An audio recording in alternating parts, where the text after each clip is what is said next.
बात तेरी बात ज्यादा बातें बुरी बात, थाली में कटोरा लेकर आलू भात मूड़ी भात, मेरे भी जो किसी ने रिपीट किया तो साला मैंने तेरे मुंह पे मारा मुक्का।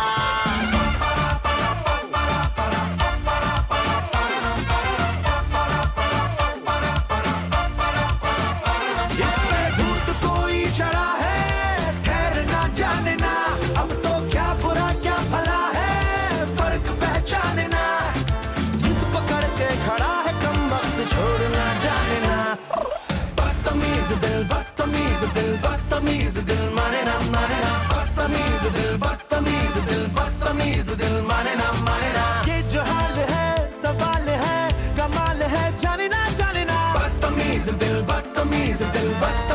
दिल माने ना। बॉम्बे वेलवेट की टीम मुंबई से सीधा पहुंची गोवा, जहां पर इन सब की मस्ती का आलम देखने लायक था। इन सारे एक्टर्स ने मीडिया के साथ खूब मस्ती की, स्पेशली रणबीर कपूर ने, जो जब स्टेज पर आए तो उन्हें रोकने की किसी की हिम्मत ही नहीं थी। ऐसी मस्ती कि आप खुद ही देखिए, हम क्या कहें। Bollywood Hollywood very very jolly good, राय के पहाड़ पर 3 फुटा नीली पुट, मेरे पीछे किसी ने रिपीट किया तो साला मैंने तेरे मुंह पे मारा मुक्का। अय्याशी के वन वे से खुद को मोड़ना जानना, कंबल बेवजह ये शर्म का ओढ़ना जानना, जिद पकड़ के खड़ा है कम वक्त छोड़ना जानना। अरे वाह रणबीर, क्या मस्ती है। इस मस्ती का क्या राज है, ये तो हम आपके साथ अनुष्का से भी पूछना चाहेंगे। एक खूबसूरत सी लड़की को प्यार हो गया है, प्यार भी हुआ है किससे, जो हंसता बड़ा कम है, बहुत सीरियस है, और कॉम्बिनेशन देखिए ज़रा, वो इतना सुंदर गाना गाती हैं, और जिससे प्यार करती हैं वो पता नहीं वो क्या करता है, वो लोगों को मारता है, और लेकिन प्यार बहुत ज़्यादा करता है। उसके नाक में हमेशा गुस्सा रहता है। उसका नाम है जॉनी बलराज।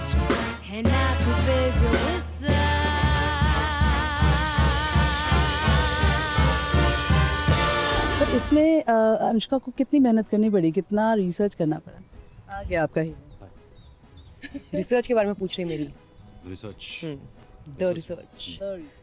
मैं बता रही थी, आप गलत जगह खड़े हो, मैं तो ऐसे, हाँ मैं ये कह रही थी अनुष्का को कि मतलब ये इतना सुंदर गाना गाती हैं और प्यार करती हैं ऐसे इंसान से जो मतलब गुस्सा यहाँ पर होता है जिसका, तो ये कॉम्बिनेशन बना कैसे? आई थिंक ऑपोजिट्स अट्रैक्ट, और जितनी अगर आप ये फिल्म को देखो, ये लगती है मतलब है तो बड़ा अग्रेसिव, लेकिन यार जब रोज़ी के साथ होता है तो मतलब मोम हो जाता है, यू नो, वो पिघल जाता है, और रोज़ी ज़्यादा अग्रेसिव होती है।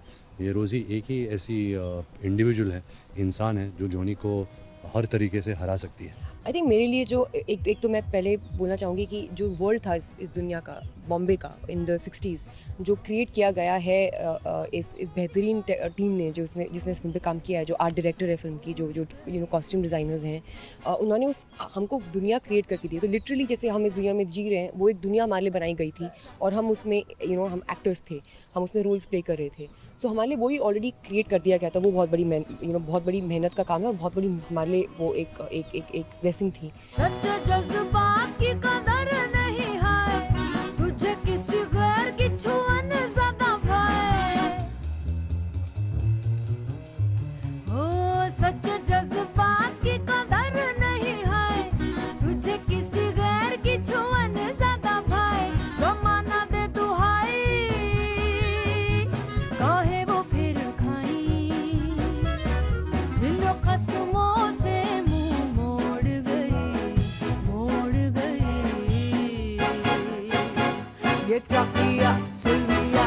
करण बता रहे थे कि मतलब रणबीर एक ऐसा एक्टर है जिसने इतनी कम उम्र में इतना सारा ये रेंज कवर करना सबके बस की बात नहीं। रणबीर, आप अपनी फिल्मों को किस तरह से चुनते हैं?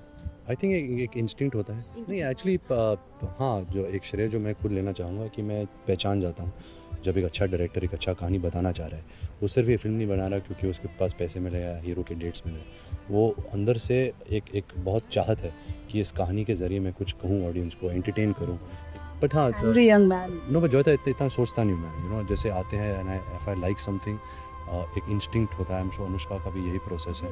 रोना या हंसना कितनी आसानी से आता है आपके?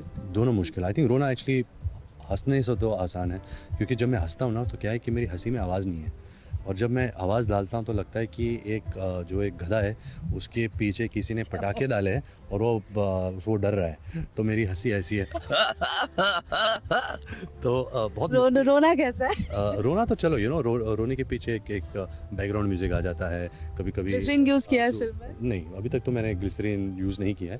एक तरीका होता है जब आप आंसू ला सकते हैं, कभी कभी आप मोमेंट के साथ कनेक्ट भी कर जाते हो, तो कभी कभी म्यूज़िक होता है आपके दिमाग में, आप प्रिपेयर करते हो तो रोना आ जाता है। लेकिन आई थिंक हंसना बहुत मुश्किल है। ये बहुत अच्छा हंसती है। तू कैसे हंसती है इस फिल्म में?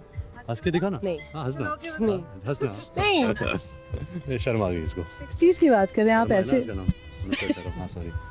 हाँ अभी तक जी, अभी तक तो है। बहुत गंदे जोक्स मारता है ये। सॉरी। हाँ, क्या बोल रहे थे आप? लव स्टोरी की बात कर रहे हैं, तो जब 60s के का वो सेटअप है, तो आपका तो पूरा परिवार जो है वो उस ज़माने से फिल्मों में है, तो कौन सा ऐसा किरदार आपके फैमिली से आप देखते हैं जिन्हें आप मतलब आइडलाइज कर सकते हैं? I think Shammi Kapoor.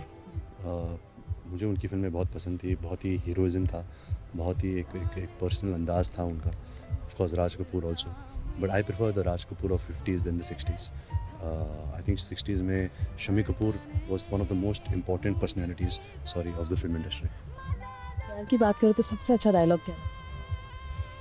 तूने मुझे कभी अकेला छोड़ा ना, काट दूंगी तुझे। हाँ, बिल्कुल क्या बात है? वैसे ही होना चाहिए, वैसे ही होना चाहिए। तो क्या काटेगी? चिकन काटेगी? क्या काटेगी? एनीथिंग। गला काट देंगे? मैं नहीं, थोड़ा घास पत्ते काट लूंगी, सफाई रखूंगी।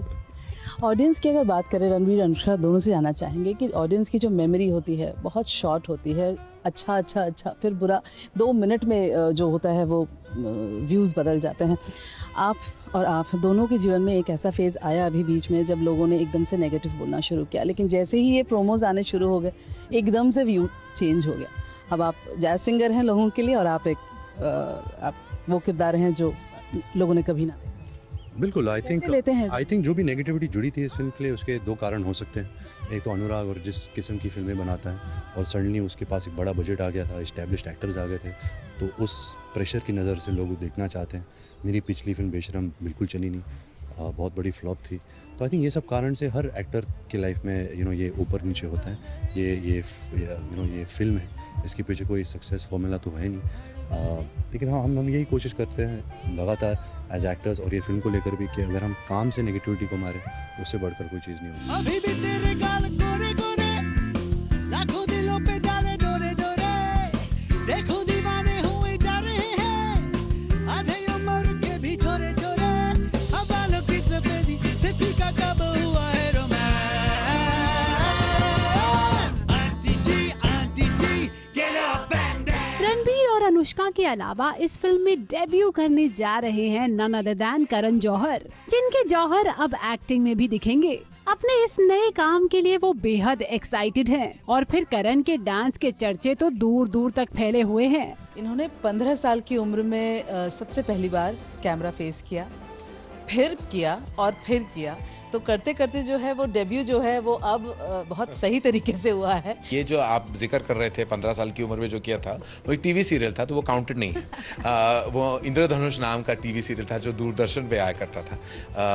उसमें मैंने 4 बच्चे थे, जो एक कंप्यूटर बनाता है, आनंद महेंद्रू ने निर्देशक थे उस सीरियल के। उसके बाद फिर जो दिलवाले में किया वो काउंटेड नहीं है, तो मैं ऑफिशियली वो भी काउंटेड नहीं, वो छोटा सा ऐसा बिल्कुल पासिंग, जैसे जूनियर आर्टिस्ट पीछे होते खड़े होते ना, मैं ऐसे था। तो ये टेक्निकली मेरा डेब्यू है। मेरा ये कहना ही मैं क्यों कह रहा हूँ, क्योंकि मैं थोड़ा सेल्फिश हूँ, क्योंकि मैं चाहता हूँ कि एज 42 में मुझे डेब्यू का नॉमिनेशन मिले।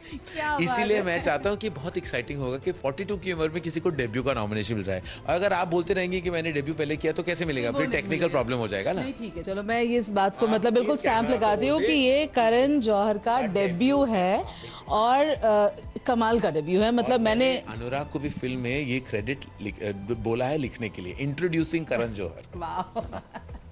लेकिन करण मानना पड़ेगा, जोक्स अपार्ट, लेकिन मतलब डेब्यू हो तो ऐसा, आपको देखकर या आपसे मिलकर कौन कहेगा कि इस तरह का किरदार आप निभा रहे हैं। मतलब डरेंगे आप थोड़ा बहुत इन्हें देखकर। हाँ, लेकिन when I was on the sets of Bombay velvet मुझे लगा कि मैं स्टूडेंट बन चुका हूँ और मैं कोई अलग स्कूल ऑफ सिनेमा की जानकारी मुझे मिल रही है, और अगर मैं ये कर रहा हूँ तो अच्छी तरह मुझे करना चाहिए। तो ना ही मैंने एक्टिंग एक्सपीरियंस पाई, पर मैंने ऑल्सो डायरेक्शन की एक्सपीरियंस पाई। मैं जो भी करता हूँ खुद के लिए करता हूँ। Well, they all have a reason to celebrate. Bombay velvet तो रिलीज हो ही रही है, लेकिन जाते जाते आपको ये न्यूज देते जाएं कि रणबीर ने कटरीना के साथ अपने रिश्ते को कबूल लिया है और खुद कहा है कि अगले साल के अंत तक दोनों शादी भी कर लेंगे। सोर्सेस की माने तो मई के अंत में इन दोनों की रोका सेरेमनी भी होने वाली है, यानी कि बॉम्बे वेलवेट के साथ साथ रणबीर के पास और बहुत कुछ है सेलिब्रेट करने को। वेडिंग बेल्स कब है दोनों? वेडिंग हम बेल्स, दोनों एक दूसरे से शादी नहीं करेंगे। वो तो है। लेकिन एक तो मैं जानना चाहता हूँ कि जो वेडिंग बेल्स है इंडिया में तो होती नहीं है। एग्जैक्टली। अब यहाँ पे बच जाएंगे, इसमें क्या है? नहीं, हाँ, हम अभी तो डिसाइड ट्रेडिशनल डिसाइड तो नहीं किया है। जब डिसाइड करूंगा तो आपको तो डेफिनेटली इनवाइट करना पड़ेगा। आप तो मेरी पुराना रिश्तेदार हो मेरे, तो एग्जैक्टली। तो और आप भी जानते हो कि वो चीज़ तो मैं ना छुपा ना चाहूँगा ना कर पाऊँगा। छुपाने से नहीं चुपती है। एग्जैक्टली, अच्छी है। Very good middle. हाँ, तो अभी तक तो कुछ ऐसा निर्णय नहीं लिया है। Thank you so much. Thanks for Oh God, what happened to you? नमस्ते। गोवा से कैमरामैन रवि पांचाल के साथ जोईता मित्रा की रिपोर्ट।